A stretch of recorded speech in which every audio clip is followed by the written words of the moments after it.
Hello future IITians and NITians. तो आज फिर से हम जेईई मेंस 2024 के रिगार्डिंग टेस्ट सीरीज के बारे में बात करेंगे, जिसमें एज ऑलवेज 5 क्वेश्चंस होंगे जो कि आपके अपकमिंग एग्जाम्स के लिए काफ़ी ज़्यादा हेल्पफुल होंगे। और हमेशा की तरह आपको इन 5 क्वेश्चंस को पेन एंड पेपर की हेल्प से खुद से भी सॉल्व करना है और लास्टली कमेंट करके बताना है कि 5 में से आपके कितने क्वेश्चंस करेक्ट हो रहे हैं और कहाँ पे कैलकुलेशन मिस्टेक्स हो रही हैं। So let's start. तो फर्स्ट क्वेश्चन से स्टार्ट करते हैं, जिसमें बेसिकली अपने को यहाँ पे एक 3D के रिगार्डिंग क्वेश्चन दिया है ना। यहाँ पे बोला गया है कि अपने पास एक प्लेन है और इस प्लेन को लाइन ऑफ इंटरसेक्शन, ठीक है, जब भी लाइन ऑफ इंटरसेक्शन की यहाँ पे बात हो रही है तो मतलब एक दूसरा प्लेन होगा। जनरली क्या होता है, जैसे मान लो हमारे पास ये एक P1 प्लेन है, ये एक P2 प्लेन है, दोनों एक कॉमन लाइन ऑफ इंटरसेक्शन से पास हो रहे हैं, ऐसा यहाँ पे बोल रहे हैं।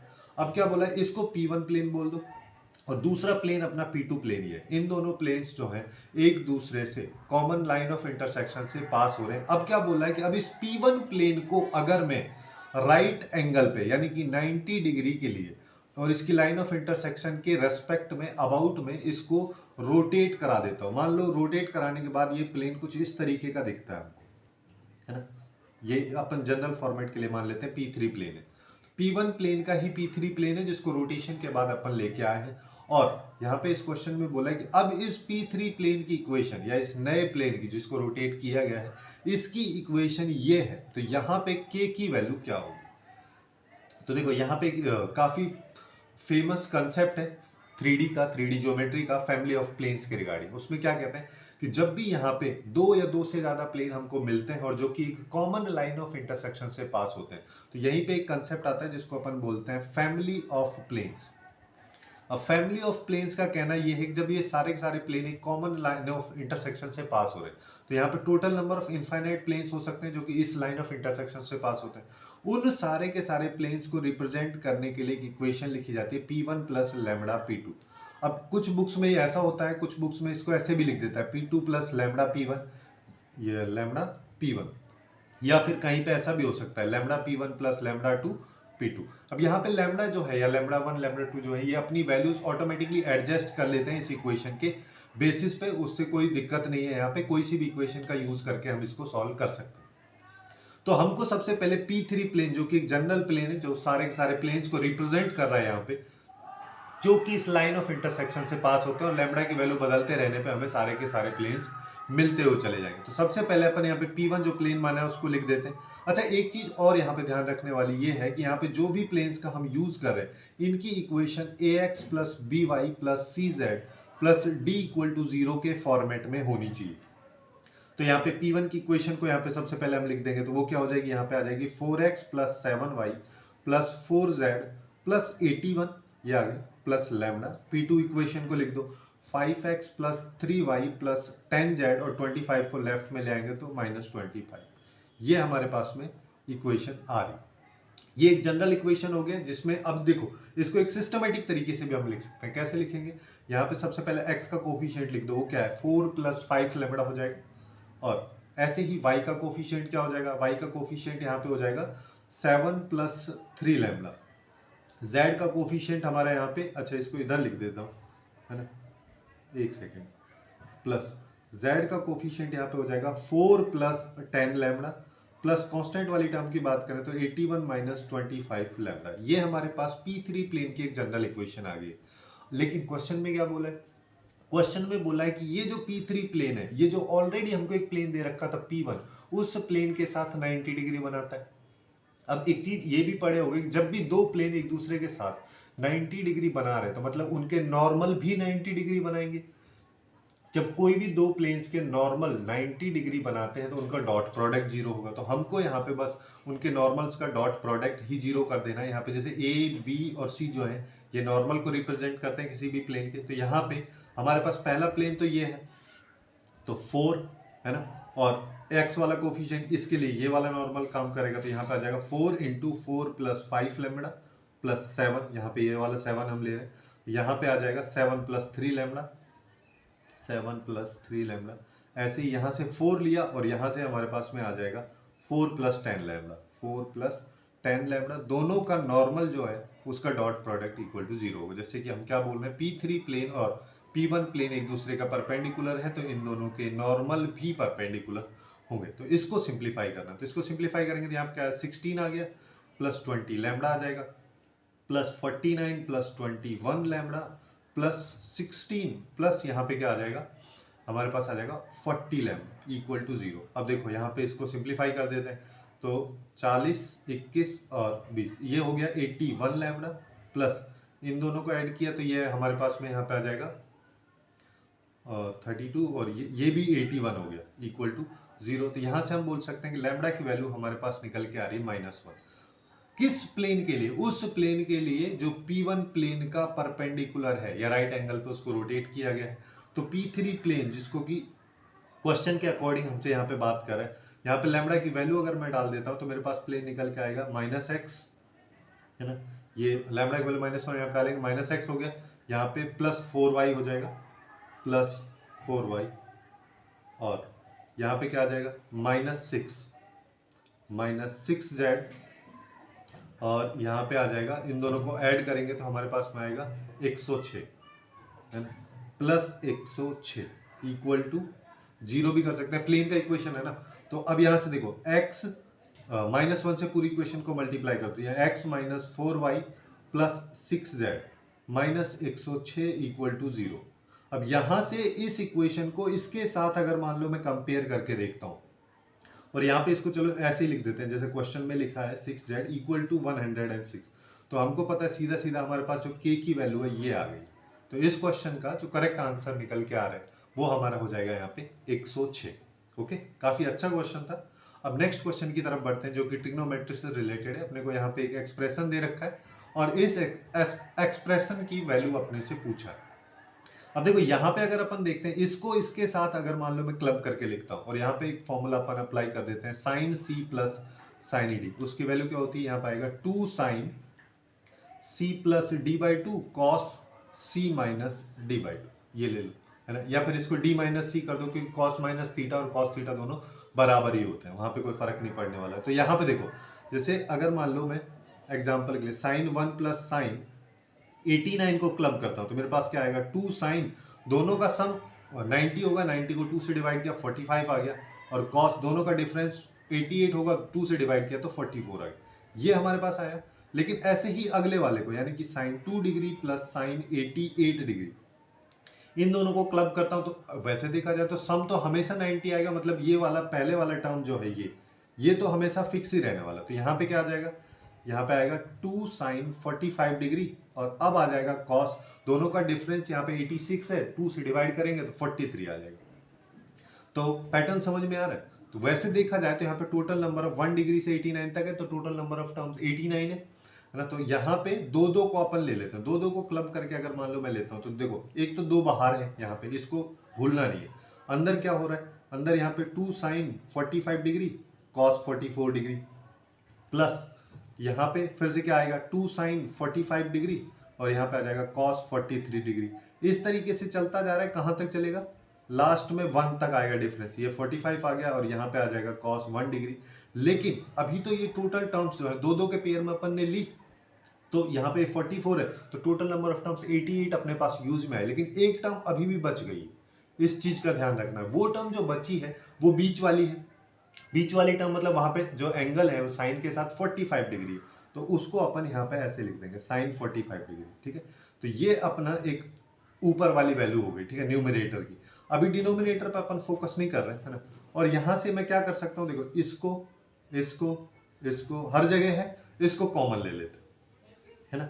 अच्छा यहाँ से साइन 45 को कॉमन ले लो तो ज्यादा अच्छा रहेगा क्योंकि यहाँ पे भी साइन 45 है। तो ऊपर अपने पास में क्या बच रहा है, यहाँ पे देखो 2 तो ऑलरेडी है, 2 को ले लेते हैं, साइन 45 मैंने कॉमन ले लिया, मेरे पास यहाँ पे आ रहा है cos 44 degree plus cos 43 degree, इस तरीके से चलता हुआ जा रहा है कॉस 1 डिग्री तक और लास्ट में यहाँ पे 1 आ जाएगा क्योंकि साइन 45 मैंने बाहर कॉमन ले लिया। अब नीचे आ जाता है, नीचे अगर देखोगे तो अब हो गया क्वेश्चन, है ना। नीचे देखोगे तो नीचे क्या है 2 कॉस, यहाँ पे क्या है, अच्छा यहाँ पे ब्रैकेट है cos 1 degree plus cos 2 degree, इस तरीके से चलता जा रहा है प्लस यहाँ पे आ जाएगा कॉस 44 डिग्री प्लस 1। अच्छा एक चीज और, यहाँ पे ये 2 अभी रिमेनिंग है, ठीक है, इसको हमने कॉमन लिया नहीं है और तो इसको यहाँ पे लिखना पड़ेगा, ये मैं भूल गया था, है ना। तो तो यहाँ पे अपने पास ये आ गया। अब देखो इसको अगर अपन देखें तो ये वैल्यू और ये वैल्यू दोनों सेम खत्म हो गए, क्वेश्चन ही खत्म हो गया, है ना। तो यहाँ पे अपने पास बचा क्या, 2 साइन 45 डिग्री। अब अपने को पता है साइन 45 डिग्री की वैल्यू जो है 1/√2 होती है, तो फाइनल आंसर इज √2। तो यहाँ पे इस क्वेश्चन का जो करेक्ट आंसर है वो निकल के आ जाएगा √2। अब नेक्स्ट क्वेश्चन की तरफ बढ़ते हैं। नेक्स्ट क्वेश्चन भी काफी आसान टाइप का है ना, देखने से थोड़ा कॉम्प्लिकेटेड लग सकता है। यहाँ पे क्या बोला है, वेक्टर का है, 3 वेक्टर्स दिए हुए हैं, तीनों के तीनों यहाँ पे यूनिट वेक्टर्स हैं। हाँ सॉरी, यूनिट वेक्टर्स तीनों नहीं है। ए वेक्टर का मैग्नीट्यूड 3 है, बी और सी यूनिट वेक्टर है, और क्या बोला है, बी वेक्टर और सी वेक्टर पैरेलल है, जिसका मतलब दोनों के बीच में बी वेक्टर और सी वेक्टर के बीच का एंगल 0 डिग्री है, मतलब उनका डॉट प्रोडक्ट जो है वो 1 के बराबर आएगा। क्यों, क्योंकि उनका मैग्नीट्यूड 1 है और cos 0 1 होता ही है, ये अपने को पता है। अब देखो, अब अपन यहाँ पे क्या कर सकते हैं, मेरे को चाहिए यहाँ पे लैम्डा की वैल्यूज। लैम्डा की वैल्यू निकालने के लिए अगर मान लो मैं इसको इधर ले जाता हूँ, दोनों साइड होल स्क्वायर कर दूँ, तो वेक्टर इक्वेशंस में ये वाला कंसेप्ट आप पढ़े होंगे। तो यहां से क्या आ जाएगा, a vector equal to 4b vector minus lambda c vector. मैं यहाँ पे क्या करता हूँ, दोनों साइड मैग्नीट्यूड ले लेता हूँ, सबसे पहले ले लिया, उसके बाद दोनों साइड होल स्क्वायर कर देता हूँ। तो यहाँ पे देखो, यहाँ पे क्या है, ये वैल्यू तो 3 है, 3 का होल स्क्वायर मतलब 9 आ गया। इसको क्या लिख दूँ, 16b वेक्टर के मैग्नीट्यूड का square plus lambda square C vector के मैग्नीट्यूड का स्क्वायर माइनस 4 × 2 8 हो जाएगा, लैम्डा आ जाएगा और b डॉट सी। ये अपने पास इक्वेशन आ रही है। अब यहाँ पे वैल्यूज रख दो, ये तो 9 है, ये 16, ये इसकी वैल्यू 1 है, 16 × 1 हो गया, प्लस लैम्डा स्क्वायर × 1 हो गया, माइनस 8 लैम्डा × 1। ओके, तो यहाँ से देखो lambda square minus 8 lambda plus 16, 9 को उधर लेके जाएंगे तो यहाँ पे बचेगा प्लस 7 इक्वल टू 0। इसके तो कॉमन फैक्टर्स हो ही जाते हैं, एक फैक्टर यहाँ पे इसका लैम्डा -1, दूसरा लैम्डा -7 इक्वल टू 0। लैम्डा की वैल्यू यहाँ से आ रही है 1 और 7। अब देख लो क्वेश्चन में क्या पूछा है, क्वेश्चन में पूछा है sum of all possible positive values of lambda, जो कि 2 ही है। लैम्डा की वैल्यूज का सम अगर मान लो मेरे को निकालना है तो वो 1 + 7 यानी कि 8 हो जाएगा। अब नेक्स्ट क्वेश्चन की तरफ बढ़ते हैं। नेक्स्ट क्वेश्चन में अपने को यहाँ पे लीनियर सिस्टम ऑफ इक्वेशन के रिगार्डिंग एक क्वेश्चन दिया है, जहाँ पे नॉन ट्रिवियल सॉल्यूशंस के बारे में बात की जा रही है। तो यहाँ पे अगर इन इक्वेशंस को हम देखते हैं तो ये सारी की सारी इक्वेशंस जो है एक्चुअली में होमोजीनियस इक्वेशंस को रिप्रेजेंट कर रही हैं, और उस सिचुएशन में नॉन ट्रिवियल सॉल्यूशंस के लिए जो कंडीशन होती है वो होती है d = 0, यानी कि x, y और z के कोफिशिएंट्स का एक डिटर्मिनेंट होता है, और डिटर्मिनेंट को इक्वल टू 0 कर दो, खेल खत्म, है ना। तो यहाँ पे हम क्या कर सकते हैं, सबसे पहले इसका डिटर्मिनेंट बना लो। डिटर्मिनेंट अगर बनाओगे तो यहाँ पे क्या आएगा, यहाँ पे आएगा sin 3 थीटा -2 3, और दूसरा यहाँ पे आ जाएगा cos 2 थीटा +8 और -7, और यहाँ पे आएगा 2 14 -11। ये पूरी की पूरी डिटर्मिनेंट है, ये इक्वल टू 0 होनी चाहिए। अब देखो वैसे चाहो तो इसको डायरेक्टली भी सॉल्व कर सकते हैं, कोई दिक्कत नहीं है, लेकिन अभी इसको मल्टीप्लाई करना थोड़ा डिफिकल्ट टास्क हो जाएगा, है ना। तो उससे अच्छा है कि इसको थोड़ा सा यहाँ पे ट्रांसफॉर्म कर देते हैं कि C2 में अगर मैं C3 कॉलम को ऐड कर देता हूँ तो 1 1 टाइप का कुछ बनेगा, है ना। तो वही अपन यहाँ पे कर लेते हैं। जैसे कि यहाँ पे करेंगे तो क्या आएगा, पहला वाला कॉलम तो एज इट इज रहेगा, उसमें कोई चेंज नहीं कर रहे हैं, तो यहाँ पे ये आ जाएगा। दूसरे वाले में इन दोनों को ऐड किया तो ये 1 आ गया, ये भी 1 आ गया, ये 3 आ जाएगा, यहाँ पे 3 -7 -11 इक्वल टू 0। अब इसको मल्टीप्लाई करो। अब इसको खोलेंगे तो पहले सबसे पहले sin 3 थीटा के रेस्पेक्ट में खोल लो, तो यहाँ पे आया -11 + 21, -1 के साथ अगर मान लो मैं खोलता हूँ तो यहाँ पे आएगा -11 cos 2 थीटा और +14 आ गया। वैसे ही +3 के साथ अगर मैं खोलता हूँ तो यहाँ पे आएगा 3 cos 2 थीटा -2 इक्वल टू 0। इसको सिंप्लीफाई करेंगे तो यहाँ पे 10 बच रहा है, ये आ जाएगा 10 आएगा यहाँ पे sin 3 theta +11 cos 2 theta -14 +9 cos 2 theta -6 equal to 0। यहाँ पे इसको सिंप्लीफाई करके मैं लिख सकता हूँ 10 ये आ गया, 20 ये हो जाएगा, -20 ये हो गया। 10 से पूरी इक्वेशन को डिवाइड कर दो तो यहाँ पे आएगा sin 3 theta +2 cos 2 theta -2 equal to 0। अब देखो इस इक्वेशन को सिंप्लीफाई करने के लिए अपन यहाँ पे क्या कर सकते हैं, सारी की सारी वैल्यूज को sin थीटा के रेस्पेक्ट में चेंज कर दो। जैसे कि sin 3 थीटा क्या हो जाएगा, ये हो जाएगा 3 sin theta -4 sin³ theta. Okay, और अगले वाले की बात करें तो cos 2 थीटा को चेंज करेंगे तो ये क्या आ जाएगा +2, अच्छा प्लस ये ना, हाँ +2, और यहाँ पे आ जाएगा 1 - 2 sin² थीटा -2 इक्वल टू 0। अब इसको सिंप्लीफाई कर लो, तो यहाँ पे देखो सबसे पहले तो इसको -1 से मल्टीप्लाई करते हैं, जिससे कि साइन थीटा की जो हाईएस्ट पावर है वो पॉजिटिव अपने पास रहे। तो यहाँ पे आएगा 4 sine cube theta -3 sine theta. Okay, यहाँ पे आ जाएगा -2, यहाँ पे +4 साइन स्क्वायर थीटा, ये +2 में कन्वर्ट हो जाएगा। अब देखो -2 से +2 गया और सब में से साइन थीटा कॉमन आ सकता है, तो साइन थीटा मैंने कॉमन ले लिया, तो यहाँ पे आया 4 sine square theta plus 4 sine theta -3 equal to 0। इसके फैक्टर्स कर लो, तो यहाँ पे आ जाएगा 4 sine theta 4 sine square theta plus 6 sine theta -2 sine theta, इसके फैक्टर ये हो जाएंगे और ये हो गया। अब देखो साइन थीटा तो अपने पास है ही, यहाँ से क्या कॉमन ले सकता हूँ, यहाँ से कॉमन मैंने 4 तो नहीं ले सकते, यहाँ से 2 साइन थीटा कॉमन ले लो। 2 साइन थीटा अगर कॉमन लिया तो यहाँ पे बचा 2 साइन थीटा +3, यहाँ से -1 कॉमन ले लो तो यहाँ पे भी वही सेम चीज बचेगा, तो इक्वल टू 0। अब इसके फैक्टर्स देख लो, एक फैक्टर तो आ रहा है साइन थीटा, दूसरा आ रहा है दूसरे को थोड़ा सही से लिखना है, दूसरा आ जाएगा 2 साइन थीटा -1, तीसरा आ रहा है 2 साइन थीटा +3 इक्वल टू 0। यहाँ से वैल्यूज देखते हैं, यहाँ से मेरे पास साइन थीटा की जो वैल्यूज हैं वो आ रही है तो 0, 1/2, -3/2। अब सबसे पहली चीज तो जिसको एक्सक्लूड करना है ना उसको हटा देते हैं, जैसे ये खत्म, क्योंकि साइन थीटा के बारे में मेरे को क्या पता है, -1 से 1 के बीच में होता है, ये वैल्यू -1 से भी छोटी है तो आपने किसी काम की नहीं। दो आउटपुट अपने पास यहाँ पे। अब किसी भी देखो ये जो वैल्यू है ये π/6 पे आती है और π/6 के रेस्पेक्टिव वैल्यूज पे ही आएगी, किसी भी ऑप्शन में π/6 वाला नहीं है तो उसको इग्नोर मारो, है ना। तो केवल अपने पास 0 बचा, 0 जब जो है साइन थीटा कब आता है, n पाई पे, हर पाई की वैल्यू पे, जहाँ पे पाई के साथ एक नंबर मल्टीप्लाई, चाहे इवन नंबर हो या ऑड इंटीजर हो, वो बस मल्टीप्लाई है, तो हमेशा 0 वैल्यू आएगी। तो यहाँ पे इसका जो करेक्ट आंसर है वो अपना हो जाएगा सी। अब नेक्स्ट क्वेश्चन की तरफ बढ़ते हैं ना। नेक्स्ट क्वेश्चन में अपने को क्या बोला है, यहाँ पे बोला है, ये भी देखो 3D का ही क्वेश्चन है लेकिन ये काफी आसान क्वेश्चन है।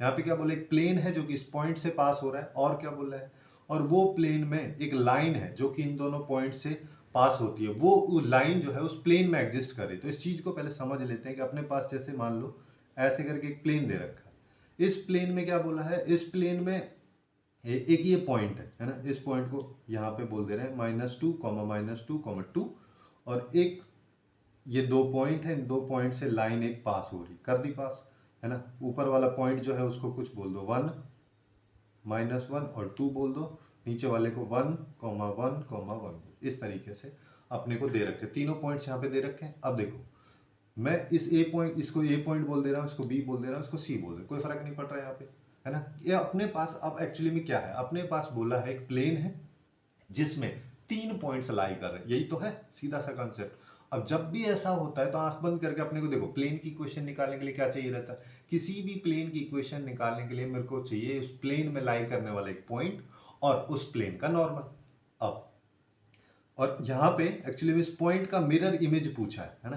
तो पहले अगर मान लो मेरे पास प्लेन का इक्वेशन होगा तभी मिरर इमेज निकाल पाऊंगा, तो उसके लिए अपन यहाँ पे क्या कर सकते हैं कि देखो पॉइंट तो अपन कोई सा भी ले सकते हैं, यहाँ से तीनों पॉइंट है, लेकिन नॉर्मल के लिए मैं क्या कर सकता हूँ, इसको इससे ज्वाइन कर दो और ये दोनों तो ज्वाइंट है, इन दोनों वेक्टर्स का ए बी क्रॉस ए सी, दो वेक्टर्स हैं, अगर इन दोनों का क्रॉस प्रोडक्ट निकालूंगा तो ऑब्वियस सी बात है नॉर्मल ही आएगा, जो कि इस प्लेन का नॉर्मल होगा।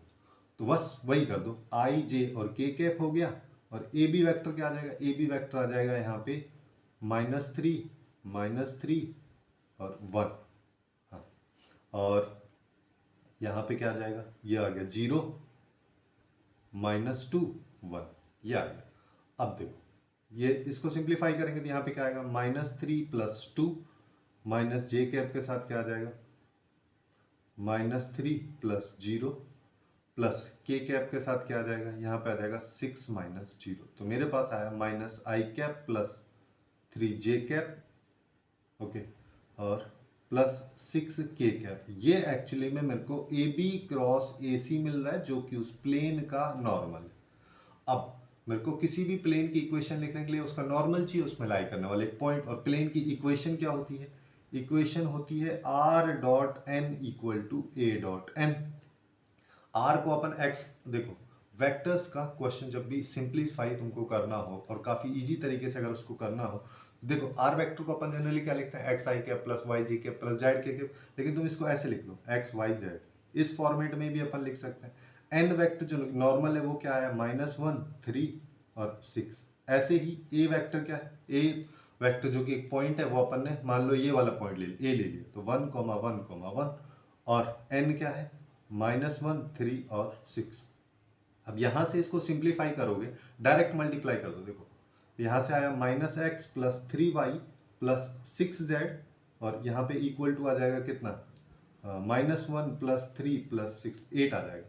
मैं यहाँ पे लिख सकता हूँ कि -x plus 3y plus 6z equal to -8, या फिर x minus 3y minus 6z और -8 इक्वल टू 0। ठीक है, सबसे पहले -1 से मल्टीप्लाई किया, दोनों साइड डिवाइड कर दिया, और फिर 8 को लेफ्ट में लेके आए, क्योंकि मिरर इमेज के लिए जो फॉर्मूला होता है, फॉर्मूला क्या होता है, x minus x1 by A equal to y minus y1 by B equal to z minus z1 by C equal to -2 into A x1 plus B y1 plus C z1 divided by A square plus B square plus C square. ये वाला formula होता है, इसी को यहाँ पे अपने को अप्लाई करना है। तो x माइनस क्या हो जाएगा, यहाँ पे आएगा x माइनस x1, ये वाले पॉइंट है ना, तो -7 है, तो प्लस ए क्या है, ये इसका कोफिशिएंट ये आ गया, अच्छा ए लिख दिया मैं डायरेक्ट, ये 1 आ जाएगा। ऐसे ही यहाँ पे y माइनस 2 डिवाइड बाई -3, ऐसे z minus 3 divide by -6 equal to -2, और इस प्लेन में ये पॉइंट डाल दो, क्या आया -7 -3। अच्छा एक सेकेंड, यहाँ पे ये +8 दे रहा है ना, -8 नहीं दे रहा है, ये +8 देगा, तो ये अब उधर जाकर माइनस हो जाएगा, तो ये प्लस आएगा। ठीक है, हाँ ये थोड़ा सा मिस्टेक था यहाँ पे, तो यहाँ पे क्या आ जाएगा, -6 आ जाएगा, और -18 आ जाएगा, +8 आ जाएगा, डिवाइड बाई ए स्क्वायर मतलब 1, तो -3 का स्क्वायर मतलब 9, और 36 यहाँ पे ये आ जाएगा। चलो, तो यहाँ पे क्या है, x plus 7 by 1 equal to Y minus 2 by -3 equal to z minus 3 by -6, और यहाँ पे देखें तो ऊपर बच रहा है -23, और इंटू -2 करेंगे तो ऊपर 46 हो गया, नीचे भी 46 है, 46 टू 46 1 आ गया।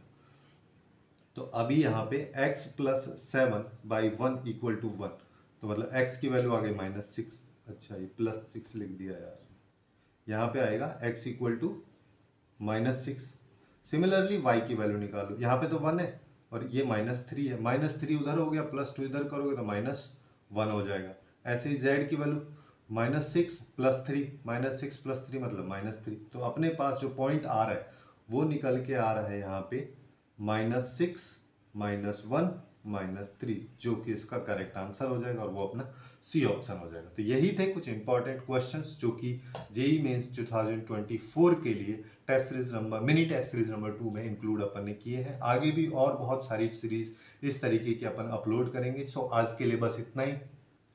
Hopefully you guys find it useful, and if you find it useful then please do like, share and subscribe.